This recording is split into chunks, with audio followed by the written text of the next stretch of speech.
ਜ਼ਰੂਰੀ ਨਹੀਂ ਕਿ ਤੁਹਾਨੂੰ 3 ਲੱਖ ਹੀ ਬਚੇ। ਮੈਂ ਤਾਂ ਬੜੀ ਸਾਰ ਚਲੋ ਮਿਹਨਤ ਕਰਨਾ ਵਾ ਦਿਨ ਰਾਤ ਇਹਨਾਂ ਦੇ, ਤੇ ਕਈ ਦੋਸਤ ਜਿਹੜੇ ਨੇ ਉਹ ਪਾਰਟ ਟਾਈਮ ਜੌਬ ਵੀ ਕਰਨਾ ਚਾਹੁੰਦੇ ਨੇ, ਰੱਖਣਾ ਚਾਹੁੰਦੇ ਨੇ, ਤੇ ਕੋਈ ਗੱਲ ਨਹੀਂ ਜੇ 3 ਲੱਖ ਨਾ ਆਏਗਾ ਤੇ 2.5 ਲੱਖ ਆ ਜਾਏਗਾ ਮੁਨਾਫਾ, 2 ਲੱਖ ਆ ਜਾਏਗਾ। ਆਏ ਤਾਂ ਸਹੀ ਨਾ, ਕੋਈ ਮਸਲਾ ਨਹੀਂ। ਹਾਂ ਆਏਗਾ ਕਿਉਂ ਨਾ, ਹਲਾਲ ਮਾਲ ਹੈ, ਖਾ ਕੇ ਆਰਾਮ ਨਹੀਂ ਕਰਦਾ। अस्सलाम वालेकुम। ਵਾਲੇਕੁਮ ਅਸਲਾਮ। सर की हाल है, ठीक हो? ਅੱਲਾਹ ਪਾਕ ਦਾ ihsan ਹੈ। जनाब दा की नाम है? ਮੁਹੰਮਦ ਇਲਿਆਸ, अलियास साहब किस इलाके तो तलक है? ਸਿਆਲਕੋਟ। माशाल्लाह इस तो पहले जनाब दे 3 इंटरव्यू कीते ने, दोस्तों ने बड़े पसंद कीते ने। मैं माजरत भी चाहना ते तुहाडा शुक्रिया भी अदा करना कि दोस्तों की बड़ी फरमाइश सी कि लियास साहब का इंटरव्यू करो, लेकिन कोई टाइम मैनेज नहीं सी होंदा पिया, उस वजह तो ज़रा डिले हो गया है। तो सर दोस्तों ਨੂੰ ਇਹ ਦੱਸੋ ਕਿ ਮਾਸ਼ਾਅੱਲਾ ਜਿਹੜੇ ਕੱਟੇ ਤੇ ਵੱਛੇ ਪਾਲਦੇ ਹੋ, ਕਿੰਨਾ ਤੁਹਾਨੂੰ ਅਰਸਾ ਹੋ ਗਿਆ ਕੰਮ ਕਰਦੇ ਆ? ਇਹ 5 ਸਾਲ ਹੋ ਗਏ ਜੀ। ਅਗਰ ਮੈਂ ਕਹਾਂ ਕਿ ਤੁਸੀਂ ਕੱਟੇ ਤੇ ਵੱਛੇ ਪਾਲਣ ਦੇ ਉਸਤਾਦ ਹੋ ਤੇ ਮਾਸ਼ਾਅੱਲਾ ਜੀ ਇਹ ਗੱਲ ਬਜਾਨ ਨਾ ਹੋਏ ਦੀ। ਸਾਰੇ ਦੋਸਤ ਜਨਾਬ ਦੇ ਕੰਮ ਤੋਂ ਵਾਕਿਫ ਨੇ, ਬੜਾ ਸੋਹਣਾ ਕੰਮ ਕਰਦੇ ਹੋ। ਇਹ ਜਿਹੜਾ ਤੁਸੀਂ ਹੁਣ ਫਲਾਗ ਤਿਆਰ ਕੀਤਾ ਹੈ, ਇਹ ਸਕਰੀਨ ਤੇ ਜਿਹੜੇ ਜਾਨਵਰ ਨੇ ਜਿਹੜੇ ਤਿਆਰ ਕੀਤੇ ਨੇ ਉਹ ਵੀ ਚਲਾਵਾਂ ਦਾ ਤੁਸੀਂ ਇਹ ਦੱਸਣਾ ਕਿ ਇਹਨਾਂ ਦੀ ਖਰੀਦਦਾਰੀ ਕਿਦੋਂ ਕੀਤੀ ਹੈ ਤੇ ਇਹਨਾਂ ਦੀ ਜਿਹੜੀ ਤਿਆਰੀ ਹੈ ਉਹ ਕਿੰਜ ਕੀਤੀ ਹੈ? ਇਹ ਸਾਰੇ ਛੋਟੇ ਈਦ ਤੋਂ ਬਾਅਦ 15 ਦਿਨ ਆਏ ਨੇ, ਤੇ ਇਹਨਾਂ ਨੂੰ ਤਕਰੀਬਨ 150 ਦਿਨ ਹੋ ਗਿਆ, 5 ਮਹੀਨੇ, ਤੇ ਬੜੇ ਕਮਜ਼ੋਰ ਹਨ। 22,000 ਦੀ ਖਰੀਦ ਪਈ ਸੀ, ਇੱਥੇ ਆ ਗਿਆ ਜੇ ਕਿ 25-26,000 ਰੁਪਏ ਕਿਰਾਇਆ ਲੱਗ ਗਿਆ ਹੈ ਗੱਡੀ ਦਾ। ਲੁੱਡਨ ਤੋਂ ਲਿਆਂਦੇ ਹਨ ਇੱਕ। ਯਾਨੀ ਫੀ ਕੱਟਾ 22,000 ਤੁਹਾਡੀ ਖਰੀਦ ਹੈ ਜੀ, ਤੇ 5 ਮਹੀਨੇ ਹੋ ਗਏ ਨੇ ਤੁਸੀਂ ਇਹਨਾਂ ਨੂੰ ਲੈ ਕੇ ਆਏ ਹੋ। ਬਿਲਕੁਲ ਮਾਸ਼ਾਅੱਲਾ ਪੂਰੇ ਉਸਤਾਦ ਉਹ ਗੱਲਾਂ ਵੀ ਸੱਚੀਆਂ ਤੇ ਖਰੀਆਂ ਕਰਦੇ ਹੋ, ਉਹਨਾਂ ਦੀ ਖਰੀਦਦਾਰੀ ਦੇ ਮੁਤਲਕ ਦੱਸਣਾ ਹੈ। ਅੱਗੇ ਤੁਸੀਂ ਕੋਸ਼ਿਸ਼ ਕਰਦੇ ਹੋ ਕਿ ਜਿਹੜੀਆਂ ਆਪਣੇ ਇਲਾਕੇ ਦੀਆਂ ਮੰਡੀਆਂ ਨੇ ਉੱਥੋਂ ਵੀ ਖਰੀਦਦਾਰੀ ਕਰਦੇ ਸੋ ਇਸ ਦਫਾ ਤੁਸੀਂ ਕਹਿ ਰਹੇ ਹੋ ਕਿ ਜਿਹੜੀ ਲੁੱਡਨ ਦੀ ਮੰਡੀ ਹੈ ਉੱਥੋਂ ਲੈ ਕੇ ਆਏ ਹੋ। ਦੱਸਣਾ ਹੈ ਕਿ ਜਿਹੜੀ ਖਰੀਦਦਾਰੀ ਕੀਤੀ ਉਦੋਂ ਵਜ਼ਨ ਕਿੰਨਾ ਸੀ ਤੇ ਕਿਹੜੀਆਂ ਗੱਲਾਂ ਦਾ ਤੁਸੀਂ ਖਿਆਲ ਰੱਖ ਕੇ ਜਾਨਵਰ ਲਏ ਨੇ? ਇਹ ਮੈਂ ਖਿਆਲ ਕੋਈ ਵੀ ਨਹੀਂ ਰੱਖਿਆ। ਮੈਂ ਗਿਆ ਹਾਂ ਕਿਸੇ ਦੇ ਨਾਲ ਬੱਚੇ ਖਰੀਦਣ ਵਾਸਤੇ, ਤੇ ਉੱਥੋਂ ਇਹ 8 ਕੱਟੇ ਲੱਭ ਗਏ ਤੇ ਮੈਂ ਇਹਨਾਂ ਨੂੰ ਖਰੀਦ ਲਿਆ। ਉਹ ਇੱਕੋ ਗੱਡੀ ਦੇ ਵਿੱਚ ਪਾਏ, ਬੜੇ ਕਮਜ਼ੋਰ ਹਨ। ਇਹ ਜਿਹੜਾ ਬੂਰੇ ਤੋਂ ਮੇਰਾ ਕੈਮਰਾ ਜੀ ਉਹ ਬੁਰੇ ਤੇ ਜਿਹੜਾ ਆਹੋ, ਇਹ ਤੇ ਗੱਡੀ ਵਾਲਾ ਲੱਦਾ ਨਹੀਂ ਸੀ ਨਾ ਗੱਡੀ ਦੇ ਵਿੱਚ। ਅੱਛਾ ਆਹੋ, ਕਹਿੰਦਾ ਸੀ ਇਹਨੇ ਰਾਜ ਮਰ ਜਾਣਾ ਤੇ ਫਿਰ ਤੁਹਾਂ ਦੇ ਪਿੱਛੋਂ ਗੱਡੀ ਤੇ ਹੋਣਾ ਵੇ, ਤੇ ਮੈਂ ਕੀ ਕਰਾਂਗਾ। ਮੈਂ ਯਾਰ ਤੈਨੂੰ ਸੁੱਟਣ ਦੇ ਵੀ ਪੈਸੇ ਦੇਵਾਂਗੇ, ਕੋਈ ਗੱਲ ਨਹੀਂ। ਅੱਛਾ ਸੋ ਅੱਲਾ ਦਾ ਸ਼ੁਕਰ ਹੈ, ਦੇਖੋ ਸਵਾ 3 ਮਣ 3.5 ਮਣ ਵਜ਼ਨ ਕਰ ਗਿਆ। ਠੀਕ ਹੈ। ਲੁੱਡਨ ਮੰਡੀ ਚ ਜਦੋਂ ਲਏ ਨੇ ਵਜ਼ਨ ਕਰਕੇ ਲਏ ਨੇ ਜਾਂ ਜੀ ਉਹਦੀ ਅੰਦਾਜ਼ਾ ਲਾ ਲਿਆ ਸੀ ਕਿ ਇਹਨਾਂ ਦੀ ਕੀਮਤ 35 ਕਿਲੋ 40 ਕਿਲੋ 35 ਕਿਲੋ 40 ਕਿਲੋ ਹਨ। ਇਹ ਬਹੁਤ ਕਮਜ਼ੋਰ ਜਾਨਵਰ ਹਨ। ਇਹ ਵਿੱਚ 4 ਜਾਨਵਰ ਜਿਹੜੇ ਹਨ ਨਾ ਇਹ ਸਵਾ ਮਣ ਦੇ ਹਨ, ਬਾਕੀ ਸਾਰੇ 35 ਕਿਲੋ ਦੇ ਮਣ ਦੇ 35 ਕਿਲੋ ਦੇ। ਇਹ ਸਰ ਜਿਹੜਾ ਕਹਿ ਰਹੇ ਹੋ ਇਹਨਾਂ ਦਾ ਗੋਸ਼ਤ ਹੀ ਜਾਂ ਜ਼ਿੰਦਾ ਵਜ਼ਨ ਸੀ? ਇਹ ਗੋਸ਼ਤ ਹੈ। ਅੰਨਾ ਗੋਸ਼ਤ ਸੀ? ਹਾਂਜੀ ਠੀਕ ਹੈ। ਬੜੇ ਦੋਸਤ ਕਹਿੰਦੇ ਨੇ ਕਿ ਜਿਹੜੇ ਛੋਟੇ ਜਾਨਵਰ ਨੇ, ਕਮ ਉਮਰ ਜਾਨਵਰ ਨੇ, ਉਹਨਾਂ ਨੂੰ ਪਾਲਣਾ ਮੁਸ਼ਕਲ ਹੈ, ਲੇਕਿਨ ਤੁਸੀਂ ਇਸ ਤੋਂ ਇੱਕ ਦਫਾ ਪਹਿਲੇ ਜਿਹੜੇ ਛੋਟੇ ਬੱਚੇ ਨੇ ਉਹ ਵੀ ਡੇਅਰੀ ਤੋਂ ਲਿਆ ਕੇ ਪਾਲ ਕੇ ਸਾਬਤ ਕੀਤਾ ਸੀ ਕਿ ਜਿਹੜੇ ਛੋਟੇ ਜਾਨਵਰ ਨੇ ਅਗਰ ਮਿਹਨਤ ਕੀਤੀ ਜਾਏ ਤੇ ਉਹ ਵੀ ਪਾਲੇ ਜਾ ਸਕਦੇ ਨੇ। ਤੁਹਾਡਾ ਕੀ ਫਾਰਮੂਲਾ, ਕੀ ਕੁਲੀਆ, ਤੁਸੀਂ ਜਿਹੜੇ ਕਮ ਉਮਰ ਕਮ ਵਜ਼ਨ ਵਾਲੇ ਜਾਨਵਰ ਨੇ ਉਹ ਹੀ ਕਿਉਂ ਲੈ ਕੇ ਆਉਂਦੇ ਹੋ? ਕਮ ਉਮਰ ਵਾਲੇ ਜਾਨਵਰ ਜਿਹੜੇ ਨੇ ਨਾ ਉਹਨਾਂ ਦੀ ਸੇਵਾ ਘੱਟ ਹੁੰਦੀ ਹੈ, ਇਹ ਕੰਮ ਘੱਟ ਹੁੰਦਾ ਉਹਨਾਂ ਦਾ। ਜਿੰਨਾ ਵੀ ਇਹ ਹੁਣ ਇਹਨਾਂ ਦਾ ਕੰਮ ਜਿਹੜਾ ਨਾ ਵੱਧ ਗਿਆ ਵੇ, ਇਹ ਹੁਣ ਵੱਡੇ ਹੋ ਗਏ ਨੇ, ਇਹ ਸਾਡੀ ਪਹੁੰਚ ਤੋਂ ਬਾਹਰ ਹੋ ਗਏ ਨੇ। ਇਹ ਅੱਜ ਤੋਂ ਤਕਰੀਬਨ 15 ਦਿਨ ਪਹਿਲਾਂ ਜਿਹੜੇ ਸੇਲ ਹੋ ਜਾਣੇ ਹਨ। ਬਾਕੀ ਉਹ ਦੋਸਤਾਂ ਨੇ ਕਿਹਾ ਕਿ ਵੀਡੀਓ ਬਣਾਇਓ ਇਸ ਵਾਸਤੇ ਦੇਰ ਹੋ ਗਈ ਥੋੜੀ। ਠੀਕ ਹੈ। ਬਾਕੀ ਉਹਨਾਂ ਨੂੰ 5 ਮਹੀਨੇ ਹੋਣ ਦੇ ਵਿੱਚ ਕੋਈ ਦੱਸ ਦੇ ਭੇਜੇ, ਬਾਕੀ ਹੈ ਹੀ ਨਹੀਂ। ਠੀਕ ਹੈ। ਲਿਆ ਸਾਹਿਬ ਹੁਣ ਇਹਨਾਂ ਦੀ ਜਿਹੜੀ ਤਿਆਰੀ ਕੀਤੀ ਜੇ ਮਾਸ਼ਾਅੱਲਾ 5 ਮਹੀਨੇ ਦੇ ਅਰਸੇ 'ਚ ਸ਼ੁਰੂ ਦਿਨ ਤੋਂ ਜਿਸ ਦਿਨ ਮੰਡੀ 'ਚੋਂ ਫਾਰਮ ਤੇ ਆਏ ਹਨ, ਬਿਲਕੁਲ ਉਸ ਦਿਨ ਤੋਂ ਲੈ ਕੇ ਹੁਣ ਤੱਕ ਇਹਨਾਂ ਦੀ ਖੁਰਾਕ ਕੀ ਇਸਤੇਮਾਲ ਕੀਤੀ ਹੈ, ਕੀ ਉਹਦੇ 'ਚ ਕਮੀ ਬੇਸ਼ੀ ਕੀਤੀ, ਉਹਦੀ ਮੁਕੰਮਲ ਵਜ਼ਾਹਤ ਕਰਨੀ ਹੈ। ਇਹ ਪੱਠੇ ਤਾਂ ਸਾਡੇ ਘਰ ਦੇ ਹੁੰਦੇ ਨੇ, ਪੱਠਿਆਂ ਦਾ ਤਾਂ ਖਰਚਾ ਅਸੀਂ ਪਾਉਂਦੇ ਨਹੀਂ, ਫੀਡ ਦਾ ਖਰਚਾ ਪਾਉਂਦੇ ਆ ਅਸੀਂ, ਤੇ ਇਹ ਇਹਨਾਂ ਨੇ 82 ਬੋਰੀਆਂ ਫੀਡ ਖਾਧੀ। ਟੋਟਲ 8 ਜਾਨਵਰ ਨੇ, ਤਕਰੀਬਨ 5 ਮਹੀਨੇ ਹੋ ਗਏ ਨੇ, ਹੁਣ ਤੱਕ ਇਹਨਾਂ 82 ਬੋਰੀਆਂ ਫੀਡ ਖਾਧੀ ਹੈ। ਯਾਨੀ ਫੀ ਜਾਨਵਰ ਤਕਰੀਬਨ 10 ਬੋਰੀਆਂ ਬਣਦੀਆਂ ਨੇ ਪਈਆਂ। 10 ਤੋਂ ਉੱਤੇ ਜਾਂਦਾ ਪਿਆ, 10 ਤੋਂ ਉੱਤੇ ਜਾਂਦੀਆਂ ਨੇ। ਠੀਕ ਹੈ। ਫੀਡ ਸਰ ਕਿਹੜੀ ਇਸਤੇਮਾਲ ਕੀਤੀ ਹੈ, ਉਹਦੀ ਮੁਕੰਮਲ ਵਜ਼ਾਹਤ ਕਰਨੀ ਹੈ ਕਿ ਸ਼ੁਰੂ ਤੋਂ ਕਿੰਨੀ ਫੀਡ ਇਸਤੇਮਾਲ ਕੀਤੀ ਹੈ, ਦਿਨ ਬ ਦਿਨ ਉਹਦੇ 'ਚ ਕਿੰਨਾ ਇਜ਼ਾਫਾ ਕੀਤਾ ਹੈ, ਫੀਡ ਦੀ ਮੁਕੰਮਲ ਵਜ਼ਾਹਤ ਕਰ ਦੇਣੀ ਹੈ। ਤੇ ਫੀਡ ਹੈ ਕਿਹੜੀ ਹੈ?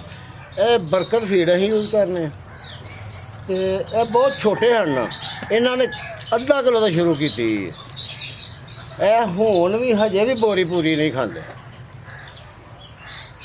ਯਾਨੀ ਕਿ ਇਹਨਾਂ ਨੇ 82 ਬੋਰੀਆਂ 5 ਮਹੀਨਿਆਂ ਦੇ ਵਿੱਚ ਖਾਧੀਆਂ। ਤੇ 82 ਬੋਰੀਆਂ ਜਿਹੜੀਆਂ ਨੇ ਨਾ, ਇਹ ਸਮਝ ਲਓ ਕਿ ਪੌਣੇ 2 ਲੱਖ ਖਰਚਾ ਆ ਗਿਆ। ਇਹ 2.5 ਲੱਖ ਰੁਪਇਆ ਖਰਚਾ ਆ ਗਿਆ। 50,000 ਰੁਪਈਆ ਉੱਤੇ ਕੋਈ ਚੋਕਰ ਵਗੈਰਾ ਇਹ ਉਹ ਵੀ ਪਾਈ ਦਾ ਥੋੜਾ ਥੋੜਾ। ਠੀਕ ਹੈ, ਮਾਸ਼ਾਅੱਲਾ। ਤੁਸੀਂ ਤੇ ਪੌਣੇ 2 ਖਰੀਦ। ਇਹ 2.5 ਲੱਖ ਨਾਲ ਤੇ ਖਰਚਾ ਆ ਗਿਆ 5 ਮਹੀਨਿਆਂ 'ਚ, ਤੇ ਪੌਣੇ 2 ਲੱਖ ਨਾਲ ਦੀ ਜਿਹੜੀ ਹੈ ਉਹ ਖਰੀਦ ਹੈ। ਜੀ। ਤਕਰੀਬਨ ਬਣ ਗਿਆ ਫਿਰ 4.25 ਲੱਖ ਬਣ ਗਿਆ। 4.25 ਲੱਖ। ਯਾਨੀ ਕਿ ਹੁਣ ਤੱਕ ਤੁਹਾਨੂੰ 8 ਜਾਨਵਰ 4.25 ਲੱਖ 'ਚ ਪੈਂਦੇ ਨੇ। ਬਿਲਕੁਲ। ਇਸ ਤੋਂ ਪਹਿਲੇ ਪੁੱਛਾਂ ਦਾ, ਤੁਸੀਂ ਦੱਸਿਆ ਸ਼ੁਰੂ 'ਚ ਖਾਂਦੇ ਹਨ ਅੱਧਾ ਕਿਲੋ। ਜੀ। ਇਹ ਜਿਹੜੀ ਇਹਨਾਂ ਦੀ ਖੁਰਾਕ ਹੈ ਦਿਨ 'ਚ ਕਿੰਨੀ ਦਫਾ ਦਿੰਦੇ ਹੋ, ਤੇ ਵੰਡਾ ਕਿੰਜ ਇਸਤੇਮਾਲ ਕਰਦੇ ਹੋ, ਕਿਹੜੀ ਚੀਜ਼ 'ਚ ਇਸਤੇਮਾਲ ਕਰਦੇ ਹੋ? ਜਿਹੜੇ ਵੀ ਤੁਹਾਡੇ ਕੋਲ ਪੱਠੇ ਹੈ ਨਾ ਘਰ ਦੇ, ਉਹ ਸੈਲਜ ਹੈ, ਉਹ ਤੂੜੀ ਹੈ, ਉਹ ਸਟਾਲਾ ਹੈ, ਉਹ ਮਕਈ ਹੈ, ਜਿਹੜੀ ਵੀ ਚੀਜ਼ ਤੁਹਾਡੇ ਕੋਲ ਹੈ ਉਹਦੇ ਉੱਤੇ ਹੀ ਤੁਸੀਂ ਸ਼ੇਡ ਯੂਜ਼ ਕਰ ਸਕਦੇ ਹੋ, ਕੋਈ ਮਸਲਾ ਨਹੀਂ। ਦਿਨ 'ਚ 2 ਦਫਾ ਜਾਂ 3 ਦਫਾ? 2 ਦਫਾ ਕਰ ਲਓ, 3 ਦਫਾ ਕਰ ਲਓ, ਤੁਹਾਡੀ ਆਪਣੀ ਮਰਜ਼ੀ ਹੈ। ਠੀਕ ਹੈ। ਉਹ ਪਾਬੰਦੀ ਨਹੀਂ ਹੈ, ਤੁਸੀਂ 24 ਘੰਟੇ ਦੀ ਇੱਕ ਵਾਰ ਵੀ ਪਾ ਸਕਦੇ ਹੋ, ਕੋਈ ਪਾਬੰਦੀ ਨਹੀਂ। ਸਾਡੇ ਜਿਹੜੇ ਜ਼ਿਆਦਾ ਲੋਕ ਨੇ ਉਹ ਕਹਿੰਦੇ ਨੇ ਪੈਸੇ ਹੁਣ ਲਾਣਾ ਕੁਛ ਨਾ ਪਏ, ਉਹ ਕਹਿੰਦੇ ਨੇ ਸਿਰਫ ਚਾਰੇ ਤੇ ਗੁਜ਼ਾਰਾ ਕਰ ਲਈਏ, ਫੀਡ ਨਾ ਪਾਈਏ। ਉਹਨਾਂ ਵਾਸਤੇ ਕੋਈ ਪੈਗਾਮ? ਉਹਨਾਂ ਵਾਸਤੇ ਪੈਗਾਮ ਇਹ ਵੇ ਕਿ ਕੁਛ ਵੀ ਨਹੀਂ ਹਾਸਲ ਹੁੰਦਾ ਉਹਨਾਂ ਨੂੰ। ਕੀ ਹੋਣਾ, ਇਹ ਸਿਰਫ ਜਿਹੜੇ ਛੋਟੇ ਜਾਨਵਰ ਵੇਚਦੇ ਨੇ ਨਾ, ਇਹ 2000 2200 2500 ਦੇ, ਜੀ ਜੀ, ਉਹਨਾਂ ਦੇ ਘਰ ਦੇ ਹੁੰਦੇ ਨੇ। ਠੀਕ ਹੈ। ਉਹਨਾਂ ਦੇ ਘਰ ਦੇ ਜਾਨਵਰ ਹੁੰਦੇ ਨਾ, ਦੁੱਧ ਪਿਆਇਆ ਹੁੰਦਾ ਵੇ। ਜੀ ਜੀ। ਤੇ ਜਦੋਂ ਖਰੀਦ ਕੇ ਲਿਆਉਣਾ ਨਾ, ਫਿਰ ਜੇ ਲਿਆ ਕੇ ਪੱਠੇ ਹੀ ਪਾਉਣੇ ਨੇ ਨਾ, ਤੇ ਫਿਰ ਮਕਸਦ ਕੋਈ ਨਹੀਂ। ਲਿਆ ਸਾਹਿਬ, ਬੜਾ ਅਹਿਮ ਸਵਾਲ ਹੈ। ਐਸ ਤੋਂ ਮੇਰੀ ਗੱਲ ਸੁਣੋ ਨਾ, 5 ਮਹੀਨੇ ਹੋ ਗਏ ਨੇ ਤੇ ਇਹਨਾਂ ਨੂੰ ਫੀਡ ਹੀ ਯੂਜ਼ ਕਰਨੇ ਆ ਤੇ ਇੱਕ ਨਾਗਾ ਵੀ ਨਹੀਂ। ਜੇ 10 ਦਿਨ ਪਾ ਲੈਣੀ ਹੈ, 10 ਦਿਨ ਛੱਡ ਦੇਣੀ ਹੈ, ਤਾਂ ਮਕਸਦ ਕੋਈ ਨਹੀਂ ਹੈ। ਇਹਨਾਂ ਨੂੰ ਲਗਾਤਾਰ ਰੱਜ ਕੇ ਪੱਠੇ ਪੈਣ। 2 ਕਿਲੋ ਫੀਡ, ਸਟਾਰਟ ਦੇ ਉੱਤੇ 2 ਕਿਲੋ, ਐਂਡ ਦੇ ਉੱਤੇ 4 ਕਿਲੋ। 4 ਕਿਲੋ ਇੱਕ ਦਿਨ ਦੀ? ਇੱਕ ਦਿਨ ਦੀ। ਬੜਾ ਅਹਿਮ ਸਵਾਲ ਹੈ। ਇਸ ਤੋਂ ਪਹਿਲੇ ਵੀ ਜਿਹੜੇ 3 ਇੰਟਰਵਿਊ ਕੀਤੇ ਸਨ, ਉਦੋਂ ਤੁਸੀਂ ਜਿਹੜੀ ਬਰਕਤ ਫੀਡ ਹੈ ਉਹ ਹੀ ਇਸਤੇਮਾਲ ਕਰਦੇ ਹੋ। ਕੁਝ ਦੋਸਤ ਕਹਿੰਦੇ ਹਨ ਕਿ ਸ਼ਾਇਦ ਬਰਕਤ ਫੀਡ ਦੀ ਮਸ਼ਹੂਰੀ ਹੈ, ਲੇਕਿਨ ਤੁਹਾਡੇ ਜਾਨਵਰ ਵੇਖ ਕੇ ਸਾਬਤ ਹੁੰਦਾ ਹੈ ਕਿ ਇਹ ਮਸ਼ਹੂਰੀ ਨਹੀਂ, ਵਾਕਈ ਜਿਹੜੀ ਤੁਸੀਂ ਫੀਡ ਇਸਤੇਮਾਲ ਕਰਦੇ ਹੋ ਉਹਦੇ 'ਚ ਕੋਈ ਨਾ ਕੋਈ ਖਾਸ ਗੱਲ ਹੈ ਵੇ।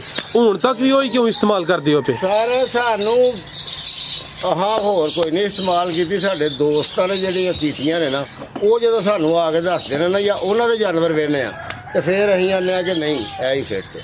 ਮੁਤਮਿਨ ਹੋ ਤੁਸੀਂ? ਅਸੀਂ ਪੂਰੇ ਮੁਤਮਿਨ ਆ, ਇੰਨੇ ਕੁ ਮੁਤਮਿਨ ਆ ਕਿ ਸਾਨੂੰ ਬੜੀਆਂ ਆਫਰਾਂ ਆਈਆਂ ਨੇ, ਸਾਡੀ ਫੀਡ ਪਾਓ, ਸਾਡੀ ਫੀਡ ਪਾਓ, ਸਾਡੀ ਫੀਡ ਪਾਓ, ਪਰ ਬਾਕੀ ਸਾਨੂੰ ਰਿਜ਼ਲਟ ਮਿਲੇਗਾ ਤੇ ਫਿਰ ਹੀ ਪਾਵਾਂਗੇ ਨਾ ਕੋਈ ਹੋਰ। ਜੀ ਜੀ।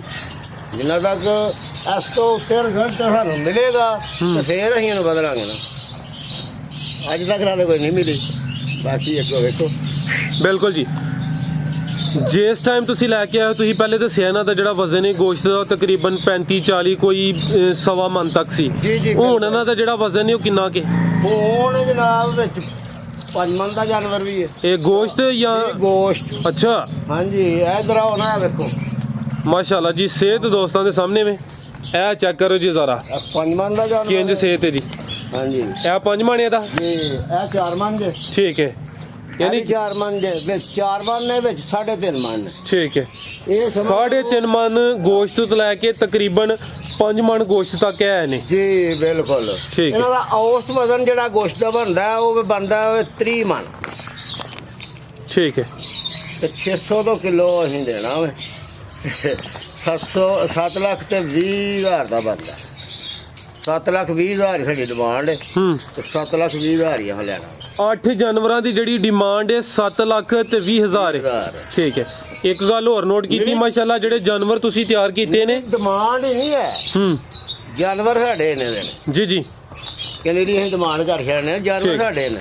ਵੈਸੇ ਇਹ ਲਾਜ਼ਮੀ ਨਹੀਂ ਕਿ ਇਹਨਾਂ ਨੂੰ ਦੋਸਤ ਗੋਸ਼ਤ ਵਾਸਤੇ ਲੈ ਕੇ ਜਾਣ, ਇਹਨਾਂ ਦਾ ਗੋਸ਼ਤ ਹੀ ਕਰਨ। ਮਾਸ਼ਾਅੱਲਾ ਵਿੱਚ ਇਹ ਜਿਹੜੇ ਕੁਝ ਕੱਟੇ ਨੇ ਉਹ ਬਰੀਡਰ ਦੇ ਤੌਰ ਤੇ ਵੀ ਇਸਤੇਮਾਲ ਕੀਤੇ ਜਾ ਸਕਦੇ ਬਾਹਰ ਇੱਥੇ ਸਾਰੇ ਬਰੀਡਰ ਨੇ ਬਾਕੀ ਇਹ ਕਸਾਈ ਨਹੀਂ ਖੜਨੇ ਨੇ ਜੀ ਜੀ ਖੜਨੇ ਕਸਾਈ ਨੇ ਚਲੋ ਦੋਸਤ ਵੀਡੀਓ ਵੇਖਦੇ ਨੇ ਅਗਰ ਕਿਸੇ ਦੀ ਸਮਝ ਚ ਆਇਆ ਤੇ ਮੈਨੂੰ ਉਮੀਦ ਹੈ ਕੋਈ 2-4 ਮੇਰਾ ਖਿਆਲ ਹੈ ਜੇ ਅੱਜ ਵੀਡੀਓ ਚੜ ਗਈ ਨਾ ਤੇ ਕੱਲ ਸ਼ਾਮ ਨੂੰ ਇਹ ਕੱਟੇ ਮੈਨੂੰ ਲੱਭਣੇ ਹੀ ਨਹੀਂ ਮੈਂ ਕੀ ਦੋਸਤਾਂ ਨੂੰ ਕਹਿਣਾ ਕਿ ਆ ਕੇ ਲੈ ਜਾਵੋ ਅਸਲ ਗੱਲ ਤੇ ਹੈ ਬਿਲਕੁਲ ਜੀ ਇਹ ਸਮਝੋ ਸ਼ਾਮ ਨੂੰ ਹੀ ਜੀ ਕਰੇ ਤੇ ਬਾਕੀ ਜਿੰਨੀ ਮੇਰੀ ਡਿਮਾਂਡ ਹੈ ਉਨਾ ਹੀ ਮੈਂ ਲੈਣਾ 7,20,000 ਰੁਪਏ ਡਿਮਾਂਡ ਹੈ 7,20,000 ਹੀ ਲੈਣਾ ਇਸ ਤੋਂ ਪਹਿਲੇ ਸਰ ਤੁਸੀਂ ਨਾਲ ਬੱਚੇ ਵੀ ਤਿਆਰ ਕਰਦੇ ਹੋ ਨਾਲ ਕੱਟੇ ਹੁੰਦੇ ਸਨ ਇਸ ਦਫਾ ਸਿਰਫ ਕੱਟੇ ਨੇ ਦੀ ਕੀ ਵਜ੍ਹਾ ਵਜ੍ਹਾ ਇਹ ਵੇ ਕਿ ਕੱਟਿਆਂ ਦੀ ਡਿਮਾਂਡ ਬਹੁਤ ਜ਼ਿਆਦਾ ਹੈ ਸਾਡੇ ਇੱਥੇ ਕੱਟਿਆਂ ਦੀ ਡਿਮਾਂਡ ਬਹੁਤ ਜ਼ਿਆਦਾ ਹੈ ਬੱਚੇ ਦੀ ਡਿਮਾਂਡ ਘੱਟ ਇਸ ਵਾਸਤੇ ਬੱਚੇ ਕੋਈ ਘੱਟ ਵਜ਼ਨ ਨਹੀਂ ਕਰਦੇ ਬਾਕੀ ਸਾਡੇ ਇਲਾਕੇ ਦੇ ਵਿੱਚ ਡਿਮਾਂਡ ਘੱਟ ਹੈ ਇਹਦੀ ਜ਼ਿਆਦਾ ਹੈ ਇਹਦੀ ਤਾਂ ਇੰਨੀ ਡਿਮਾਂਡ ਜੇ ਕਿ ਮੈਂ ਤੁਹਾਨੂੰ ਕਹਿਣ ਡਿਆ ਵਾਂ ਕਿ ਜੇ ਕਰੇ ਸ਼ਾਮ ਨਾ ਪਵੇ ਅਗਰ ਅੱਜ ਵੀ ਵੇਚਣੇ ਹੋਣ ਨਾ ਤੇ ਸ਼ਾਮ ਨਾ ਪਵੇ ਵਿਕ ਜਾਂਦਾ ਠੀਕ ਹੈ ਤੇ ਜਿਸ ਤਰ੍ਹਾਂ ਕੋਈ ਮਰਜ਼ੀ ਲੈ ਜਾਵੇ ਇਹ ਨਹੀਂ ਕੋਈ ਇਹੀ ਕਹਿਣਾ ਧੋਖਾ ਫਰਾਇਬ ਕਰਨਾ ਵਾ ਬਿਲਕੁਲ ਜੀ ਮਾਸ਼ਾਅੱਲਾ ਵਿਸ਼ਾਕ ਲੈ ਜਾਵੇ ਸਾਫ ਸੁਥਰਾ ਕੰਮ ਹੈ ਦੋਸਤ ਆਪਣੀ ਤਸੱਲੀ ਕਰਕੇ ਹਾਂਜੀ ਬਿਲਕੁਲ ਜੀ ਸਾਹਮਣੇ ਨਜ਼ਰ ਆ ਰਹੇ ਨੇ ਦੋਸਤ ਫਿਰ ਛੋਟੇ ਛੋਟੇ ਸਵਾਲ ਵੀ ਪੁੱਛਦੇ ਨੇ ਅਗਰ 10 ਜਾਨਵਰ ਨੇ ਉਹਨਾਂ ਵਾਸਤੇ ਜਗ੍ਹਾ ਕਿੰਨੀ ਚਾਹੀਦੀ ਹੈ ਜਿਹੜਾ ਚਾਰਾ ਹੈ ਉਹਦੇ ਵਾਸਤੇ ਜਿਹੜੀ ਜ਼ਮੀਨ ਹੈ ਉਹ ਕਿੰਨੀ ਚਾਹੀਦੀ ਹੈ ਇਹਦਾ ਵੀ ਕੋਈ ਜਵਾਬ ਦੇ ਦਿਓ ਸਿਰਫ 10 ਕੱਟਿਆਂ ਵਾਸਤੇ ਇੱਕ ਵਿਗਾ ਨੈਪੀਅਰ ਲਾਇਆ ਹੋਇਆ ਨਾ ਤੇ 15 ਸਾਲ ਦੀ ਮਤਲਬ ਸੁਪਰ ਨੈਪੀਅਰ ਸੁਪਰ ਨੈਪੀਅਰ ਠੀਕ ਹੈ ਇਹ ਤੇ ਹੋ ਗਿਆ ਨਾ ਚਾਰੇ ਦਾ ਬੰਦੋਬਸਤ ਨਾਲ ਫੇਰ ਬਸ ਗੱਲ ਖਤਮ ਇਸ ਤੋਂ ਇਲਾਵਾ ਜਿਹੜੀ ਜਗ੍ਹਾ ਜਿੱਥੇ ਇਹਨਾਂ ਰਹਿਣਾ ਹੈ ਫਾਰਮ ਦੀ ਜਗ੍ਹਾ ਉਹ ਕਿੰਨੀ ਹੋਣੀ ਚਾਹੀਦੀ ਇਹਨਾਂ ਦੀ ਜਗ੍ਹਾ ਜਿਹੜੀ ਹੈ ਨਾ 20 ਫੁੱਟ ਲੰਬਾਈ ਸੀ ਜੀ ਅੱਛਾ 20 ਫੁੱਟ ਚੜਾਈ ਹੈ ਇਹ ਜਿਹੜੀ ਚੌੜਾਈ 20 ਫੁੱਟ ਇਹ ਲੰਬਾਈ ਕਿੰਨੀ ਹੈ 50 ਫੁੱਟ 50 ਫੁੱਟ ਹੈ ਲੰਬਾਈ ਹੈ ਇਹ ਜਿਹੜੀ ਹੈ ਇਹ ਜਿਹੜੀ ਚੌੜਾਈ ਹੈ ਇਹ 20 ਫੁੱਟ ਹੈ ਇਹ 20 ਫੁੱਟ ਇਹਦੇ ਅੰਦਰ ਜਾਨਵਰ ਖੁੱਲੇ ਨੇ ਅੰਦਰ ਹੀ ਰਹੇ ਨੇ ਇਹਨਾਂ ਨੂੰ ਨਾ ਛਾਵੇਂ ਕੀਤਾ ਨਾ ਧੁੱਪੇ ਕੀਤਾ ਠੀਕ ਹੈ ਨਾ ਇਹਨਾਂ ਨੂੰ ਬੰਨਿਆ ਨਾ ਪਾਣੀ ਲਾਇਆ ਲਿਆ ਕੇ ਛੱਡੇ ਨੇ ਤੇ ਹੁਣ ਇਹਨਾਂ ਨੂੰ ਇੱਥੇ ਹੀ ਵਿਦਿਆ ਕਰ ਦੇਗਾ ਲਿਆ ਸਾਹਿਬ ਖੁਰਾਕ ਦੇ ਇਲਾਵਾ ਇਹਨਾਂ ਦੀ ਜਿਹੜੀ ਸਿਹਤ ਦਾ ਤੁਸੀਂ ਖਿਆਲ ਰੱਖਦੇ ਹੋ ਬਿਮਾਰੀਆਂ ਤੋਂ ਬਚਾਓ ਵਾਸਤੇ ਔਰ ਜਿਹੜੀ ਕੋਈ ਵੈਕਸੀਨ ਹੈ ਜਾਂ ਕੋਈ ਸ਼ੁਕਰ ਹੈ ਕੋਈ ਵੈਕਸੀਨ ਨਹੀਂ ਸਿਰਫ ਬਰਕਤ ਫੀਡ ਤੇ ਪੱਠੇ ਨਾਲ ਥੋੜਾ ਚੋਖਰ ਇਸਤੇਮਾਲ ਕਰੀਦਾ ਬਸ ਇਹ ਤਿੰਨ ਚੀਜ਼ਾਂ ਨੇ ਹੋਰ ਕਿਸੇ ਕਿਸਮ ਦਾ ਕੋਈ ਆਹ ਕੋਈ ਚੀਜ਼ ਬਦਲੀ ਨਹੀਂ ਅਜੇ ਤੱਕ ਦੇਸੀ ਖੁਰਾਕ ਕੋਈ ਦਿੰਦੇ ਹੋ ਵਿੱਚ ਕੋਈ ਸ਼ੈ ਨਹੀਂ ਤੇਲ ਵਗੈਰਾ ਇਹ ਉਹ ਕਿਸੇ ਕਿਸਮ ਦਾ ਕੋਈ ਨਹੀਂ ਠੀਕ ਹੈ ਨਮਕ ਕਦੀ ਦੂਸਰੇ ਚੌਥੇ ਦਿਨ ਨਮਕ ਜਿਹੜਾ ਨਾ ਉਹ ਲਾਜ਼ਮੀ ਉਹਦਾ ਕੀ ਤਰੀਕਾ ਹੈ ਉਹਦਾ ਤਰੀਕਾ ਹੈ ਇਹ ਫੀਡ ਦੇ ਵਿੱਚ ਹੀ ਮਿਕਸ ਕਰ ਦਿਓ 10 ਜਾਨਵਰਾਂ ਨੂੰ 1 ਕਿਲੋ ਠੀਕ ਹੈ ਇਹਨਾਂ ਦੇ ਪੀਸਿਆ ਨਮਕ ਕਿਸੇ ਨਮਕ ਠੀਕ ਹੈ ਆਖਰੀ ਸਵਾਲ ਹੈ ਹੁਣ ਸਰ ਮਾਸ਼ਾਅੱਲਾ ਤੁਸੀਂ ਬੜੀ ਅੱਛੀ ਇਨਫੋਰਮੇਸ਼ਨ ਦਿੱਤੀ ਹੈ ਤੁਸੀਂ ਜਿਹੜੀ ਆਪਣੀ ਖਰੀਦ ਹੈ ਉਹ ਵੀ ਦੱਸੀ ਹੈ 2.5 ਲੱਖ ਹੈ ਇਸ ਤੋਂ ਇਲਾਵਾ ਇਹਨਾਂ ਦੀ ਤਿਆਰੀ ਤੇ ਹੁਣ ਤੱਕ ਜਿਹੜਾ ਖਰਚਾ ਆ ਉਹ ਵੀ ਦੱਸਿਆ ਤਕਰੀਬਨ 2.5 ਲੱਖ ਯਾਨੀ ਕਿ ਟੋਟਲ 4.5 ਲੱਖ ਬੰਦਾ ਮੇਰੇ ਖਿਆਲ ਨਾਲ ਬਿਲਕੁਲ ਤੁਸੀਂ ਕਹਿ ਰਹੇ ਹੋ ਤੁਹਾਡੀ ਡਿਮਾਂਡ 7.20 ਹੈ 7.20 ਤੁਸੀਂ ਕੀ ਸਮਝਦੇ ਹੋ 7 ਤੱਕ ਸੇਲ ਹੋ ਜਾਂਦੇ ਅਸੀਂ 7.20 ਲੈਣਾ ਸਰਕਾਰ 7.20 ਕੀ ਕਰਦੇ ਹੋ ਠੀਕ ਹੈ। ਅਸੀਂ ਕੋਸ਼ਿਸ਼ ਦੇ ਪੈਸੇ ਲੈਣੇ ਨੇ ਅਸੀਂ ਕੋਈ ਜਿਹੜੀਆਂ ਇਹਨਾਂ ਦੀਆਂ ਤਸਵੀਰਾਂ ਦੇ ਪੈਸੇ ਲੈਣੇ ਨੇ ਅਗਰ ਕੋਈ ਸ਼ੌਕ ਵਾਲਾ ਲਵੇ ਤੇ ਇੱਕ ਘੱਟਾ ਲੱਖ ਰੁਪਏ ਦਾ ਹੈ ਠੀਕ ਹੈ ਇਹਦੀ ਕੋਸ਼ਿਸ਼ ਆਪਣਾ ਕਸਾਈ ਦਾ ਰੇਟ ਹੈ 7,20,000 ਰੁਪਏ ਕਸਾਈ ਦਾ ਰੇਟ ਹੈ ਸਿਰਫ ਠੀਕ ਹੈ ਯਾਨੀ ਕਿ ਤਕਰੀਬਨ 5 ਮਹੀਨਿਆਂ 'ਚ ਤੁਹਾਡੀ ਹੈ ਜਿਹੜੀ ਬੱਚਤ ਤੇ 8 ਜਾਨਵਰਾਂ ਤੋਂ 3 ਲੱਖ ਬਣਦੀ ਹੈ ਭਈ ਇਨਸ਼ਾਅੱਲਾ ਬਿਲਕੁਲ 5 ਮਹੀਨਿਆਂ 'ਚ ਹਾਂਜੀ ਜ਼ਿੰਦਾਬਾਦ ਮਾਸ਼ਾਅੱਲਾ ਜੀ ਦਿਲ ਖੁਸ਼ ਕੀਤਾ ਲਿਆ ਸਾਹਿਬ ਬੜੀਆਂ ਅੱਛੀਆਂ ਤੁਸੀਂ ਗੱਲਾਂ ਕੀਤੀਆਂ ਨੇ ਮਜ਼ੀਦ ਜਿਹੜੇ ਦੋਸਤ ਵੀਡੀਓ ਵੇਖਦੇ ਨੇ ਪੇ ਉਹ ਕੱਟਿਆਂ ਦਾ ਕੰਮ ਕਰਨਾ ਚਾਹੁੰਦੇ ਨੇ ਜਾਂ ਵੱਛਿਆਂ ਦਾ ਕੰਮ ਕਰਨਾ ਚਾਹੁੰਦੇ ਨੇ ਉਹਨਾਂ ਵਾਸਤੇ ਕੋਈ ਆਖਰੀ ਪੈਗਾਮ ਜ਼ਰੂਰੀ ਨਹੀਂ ਕਿ ਤੁਹਾਨੂੰ 3 ਲੱਖ ਹੀ ਬਚੇ ਮੈਂ ਤਾਂ ਬੜੀ ਸਾਰ ਚਲੋ ਮਿਹਨਤ ਕਰਨਾ ਵਾ ਦਿਨ ਰਾਤ ਇਹਨਾਂ ਦੇ ਤੇ ਕਈ ਦੋਸਤ ਜਿਹੜੇ ਨੇ ਉਹ ਪਾਰਟ ਟਾਈਮ ਜੌਬ ਵੀ ਕਰਨਾ ਚਾਹੁੰਦੇ ਨੇ ਰੱਖਣਾ ਚਾਹੁੰਦੇ ਨੇ ਤੇ ਕੋਈ ਗੱਲ ਨਹੀਂ ਜੇ 3 ਲੱਖ ਨਾ ਆਏਗਾ ਤੇ 2.5 ਲੱਖ ਆ ਜਾਏਗਾ ਮੁਨਾਫਾ 2 ਲੱਖ ਆ ਜਾਏਗਾ ਆਏ ਤਾਂ ਸਹੀ ਨਾ ਕੋਈ ਮਸਲਾ ਨਹੀਂ ਹਾਂ ਆਏਗਾ ਕਿਉਂ ਨਾ ਹਲਾਲ ਮਾਲ ਖਾ ਕੇ ਆਰਾਮ ਨਹੀਂ ਕਰਦਾ ਸਰਕਾਰ ਜ਼ਿੰਦਾਬਾਦ ਜੀ ਸਰ ਬਹੁਤ ਸ਼ੁਕਰੀਆ ਜੀ ਨਾਲੇ ਬਰਕਤ ਫੀਰ ਜਿਹੜੀ ਹੈ ਨਾ ਇਹਦੇ ਵਿੱਚ ਉਂਝ ਹੀ ਬਰਕਤ ਅੱਲਾ ਨਾਮ ਵੀ ਬਰਕਤ ਵਾਲਾ ਹੈ ਨਾਮ ਵੀ ਇਹ ਵੀ ਬਰਕਤ ਹੈ ਆਹੋ। ਠੀਕ ਹੈ ਜੀ ਲਿਆ ਸਾਹਿਬ ਬਹੁਤ ਸ਼ੁਕਰੀਆ ਜੀ ਓਕੇ ਜਨਾਬ ਇਜਾਜ਼ਤ ਚਾਹੁੰਦੇ ਆ ਅੱਲਾ ਹਾਫਿਜ਼